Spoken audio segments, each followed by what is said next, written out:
Hello বন্ধুরা, কেমন আছো তোমরা সবাই? আমি ভালো আছি আর জানি তোমরাও সবাই ভালো আছো। আজকে আমি চলে এসেছি দেখো জুলজিক্যাল পার্ক। অবশ্যই তোমরা এতক্ষণে চিনে ফেলেছো যে আমি কোথায় এসেছি। হ্যাঁ, এটা হলো বর্ধমান রমনা বাগানের প্রকৃতি বীক্ষণ কেন্দ্র। আজকে আমি তোমাদেরকে এর ভিতরটা একটু ঘুরিয়ে দেখাবো। আর সেই সঙ্গে চলো তোমাদের সঙ্গে আমিও একটু দেখে নেবো। তো ভিতরে ঢুকে পড়লাম। এই দেখো কিছু মডেল আকারে এখানে সব রাখা আছে। তোমরা যদি একদিনের ছুটিতে বা এক বেলার জন্য আসো, অবশ্যই তোমরা এই জায়গাটা একটু ঘুরে দেখে নিতে পারবে। এবং জানি যে তোমাদের এটা বেশ ভালোও লাগবে। ছোটদের তো বিশেষ করে ভালো লাগবে। এখানে কতগুলো মডেল যেগুলো দেওয়া আছে সত্যি ভীষণই সুন্দর।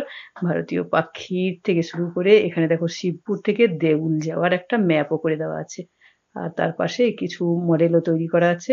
সত্যি খুব সুন্দর করে সাজানো গোছানো। একদিনের একটা ছোট ট্রিপ তোমাদের বর্ধমান রমনার বাগানে হয়ে যেতেই পারে। এছাড়াও এখানে আরো যা অন্যান্য জিনিসপত্র আছে সেগুলো আমি পরের ভিডিওতে দিয়েছি। একটা বড় ভিডিও এখানে দিয়েছি। আর আমি এখানে যেটা দিয়েছি সেটা শুধুমাত্র প্রকৃত বীক্ষণ কেন্দ্রের ভিডিওটা দিয়েছি। তো আশা করছি তোমাদের সবার ভালো লাগবে। আর একটা কথা, যদি আমার চ্যানেলে কেউ নতুন হয়ে থাকো তাহলে অবশ্যই আমার চ্যানেলটাকে টুক করে একটু সাবস্ক্রাইব করে দিও। এই আবদারটুকু রইল তোমাদের কাছে।